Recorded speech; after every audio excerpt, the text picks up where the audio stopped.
치과에서 발치에 대한 이야기를 하는 경우가 언제일까요? 네, 사실 치과에서는 발치를 항상 이야기하죠. 저도 발치를 많이 하고 마취도 정말 많이 이야기합니다. 그래서 항상 하는 일이 마취, 항상 하는 일이 발치인데 사실은 발치를 듣는 환자분들은 거의 일생에 몇 번 없겠죠. 충격을 먹고 고민을 하십니다. 충치가 너무 깊다든지 치아 주변에 염증이 너무 많을 경우에는 통제되지 않은 염증이 있을 경우에는 발치하는 경우가 있습니다. 마지막으로는 사랑니 주변에 치아가 있어 염증이 있을 경우는 사랑니를 발치할 수도 있고 그 염증이 너무 클 때는 사랑니 앞에 있는 치아도 발치할 수 있겠고요. 교정을 하기 위해서 필요한 경우에 발치 교정이 있을 수 있습니다. 건전한 치아지만 필요 없는 부위이기 때문에 발치하는 경우도 있습니다. 그럼 보존이 가능한 경우도 또 있을까요?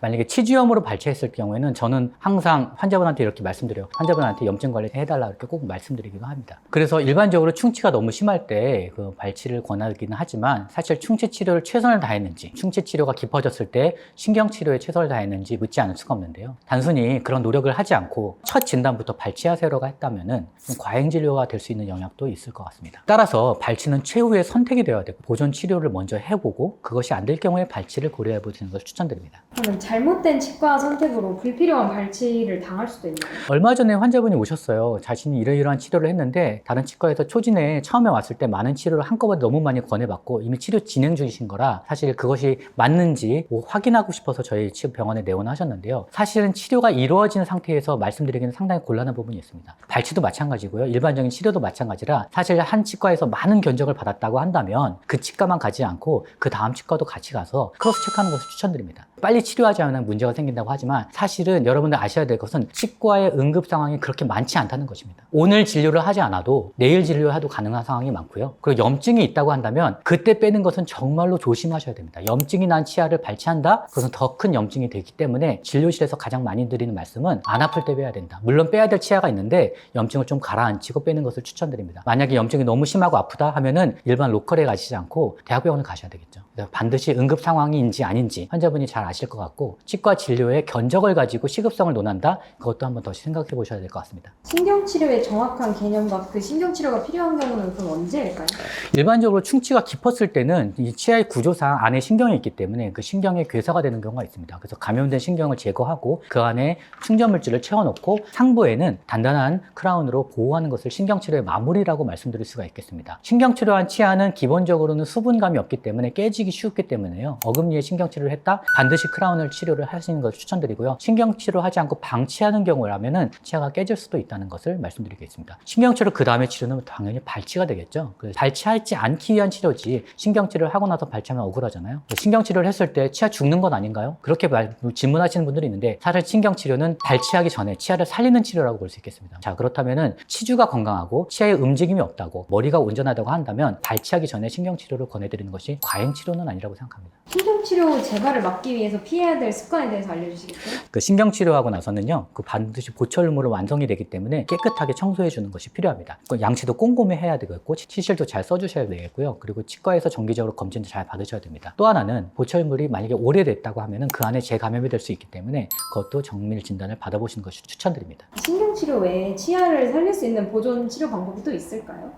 앞서 말씀드렸던 신경치료는 치아에 국한돼서 말씀드린 거고요. 치주에 대한 관심은 굉장히 많습니다. 보통 우리가 흔히 말하는 잇몸 건강인데요. 잇몸 주변을 깨끗하게 치료하는 것. 여러분들 흔히 알고 있는 스케일링이 바로 그렇게 되겠고 깊은 스케일링이 있습니다. 바로 잇몸 치료입니다. 마취를 하고요. 잇몸 치료를 해드리면 환자분들은 굉장히 개운해 하십니다. 나라에서는 스케일링과 잇몸 치료 다 보험 적용이 되기 때문에 대한민국 국민이라면 그 혜택 꼭 누리시길 바랍니다. 그럼 임플란트 대신 자연치 보존이 왜 좋은 선택이신지 설명 한번 해주시겠어요? 임플란트를 하기에 주저하는 이유는 자연치아를 빼기 싫어서인 것도 있고요. 많이 흔들리는 경우에는 자연치를 빼고 임플란트를 하는 것이 훨씬 더 나은 옵션이 되겠지만 만약에 자연치아를 보존하고 있다, 자연치아를 잘 아끼고 사용한다면 자연치아 주변에는 고유 수용성 감각이 있습니다. 내가 지금 어떤 걸 씹는지 또 머리카락 하나라도 잘 느낄 수 있는 감각인데요. 자기 치아에 적절한 저장력을 부여하는 감각인데 이것들을 무시하고 그냥 임플란트로 다 바꿨다? 그럼 적절한 힘의 통제가 안 돼서 임플란트 보철물이 깨지던지 임플란트의 과도한 힘으로 임플란트가 찢어지는 일도 발생할 수 있습니다. 자기 치아를 가지고 적절한 교합력을 유지시켜주는 것이 중요합니다. 때로는 교합력이 너무 심하신 분들, 이갈이가 심하신 분들은 자연 치아가 다 마모되는 경우도 있습니다. 이럴 경우에는 보존적 치료로서 앞서 말씀드린 잇몸 치료도 필요하겠지만 보톡스를 통해서 이 머슬의 톤을 좀 더 다운시키는 것도 필요하겠고요. 이갈이 장치도 추천드립니다. 요즘엔 단순히 치아의 저작, 자기 치아를 살리는 것도 뿐만 아니라 저작을 함으로써 뇌세포에 긍정적인 시그널을 주기 때문에 치매 예방에도 굉장히 도움이 된다는 연구 결과도 많이 있습니다. 따라서 자연 치아를 단순히 아낀다, 치아 하나만 아끼는 것이 아니라 삶의 질을 가져간다. 저작의 기쁨과 건강을 챙겨가는 그런 좋은 방법이 될 수가 있겠죠. 그러나 자연 치아가 그 기능이 다 했을 때는 제대로 된 위치에 임플란트가 잘 심어져야 된다. 이렇게 말씀드릴 수 있겠습니다. 발치 후 바로 임플란트를 권하는 치과에 대해서 좀 어떻게 생각하시는지. 물론 환자분들 발치하는 것과 임플란트를 심는 것, 발치하는 시기, 임플란트를 심는 시기 당연히 신중하셔야 되겠고요. 자신의 상태에 대해서 적절하게 설명을 해줄 수 있는지, 바로 심는 경우, 바로 심지 않는 경우 이런 것들에 대해서 여러분들한테 선택권을 충분히 보장해주고 있는 치과라면 여러분들 믿고 맡기실 수 있을 것 같습니다. 치아 보존 치료와 임플란트 가격의 함정에 대해서 말씀해 주시겠어요? 네, 지금 사실은 임플란트를 심는 것이 굉장히 다운되어서요. 말도 안 되는 가격으로 낮게 마케팅을 하고 있고, 치아를 보존하고 신경치료를 하고 그 다음에 크라운 씌는 가격이 오히려 더 높게 측정되어 있어서 굉장히 비대칭적인 구조가 되었습니다. 사실 임플란트 30만 원 이하의 임플란트를 심어주겠다 이렇게 하는 치과들도 많은데요. 자기 치아를 살리기 위해서는 그보다도 수배 이상의 비용이 책정되어서 사실은 내가 치아를 살리지 말고 그냥 빼고 임플란트 하지라고 잘못된 결정을 내리시는 분들이 많아서 굉장히 안타깝습니다. 여러분 치아의 하나의 가치를 안다고 하면은 쉽게 저가형 임플란트에 현혹되지 않았으면 좋겠고요. 임플란트의 가격 정책 때문에 잘못된 선택을 하지 않으셨으면 좋겠습니다. 가격만 보고 결정하신다면 당장의 지갑에서 나가는 비용은 줄일 수 있지만 사실 장기적으로 봤을 때 자기 치아가 갖고 있는 효용감은 훨씬 더 크다고 볼 수 있겠죠. 따라서 저가형 임플란트가 자기 치아를 완벽하게 대체할 수 있다 또는 그 비용 때문에 그것들을 선택하는 것은 좀 굉장히 신중해 주셔야 될 필요가 있습니다. 평소 우리가 실천해야 될 치아 보존 습관은 어떤 게 있을까요? 치아 보존 습관은 치아를 꼼꼼하게 들여다보는 것이 가장 중요합니다. 사실은 저도 바쁜 때는 치아를 그냥 대충 닦는 경우가 있지만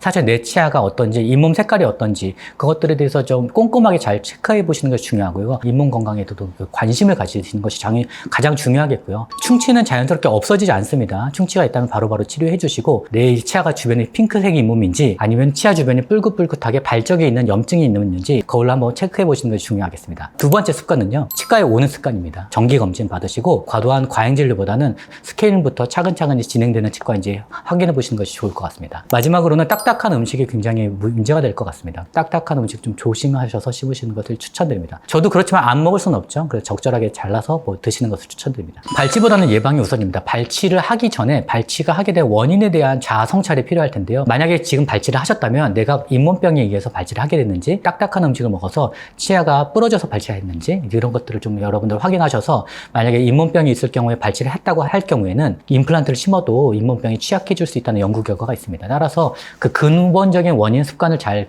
해결해 주시는 것이 가장 먼저 중요할 것 같고요. 발치하기 전에 예방하는 습관 꼭 들이시길 바랍니다. 치아 보존은 단순히 비용 문제가 아닙니다. 치아를 보존하여서 칼매치를 높이는 과정이 필요한데요. 예쁜 치아, 건강한 치아를 좀 오래 유지해 주셨으면 좋겠습니다. 지금까지 9988 구원장이었습니다.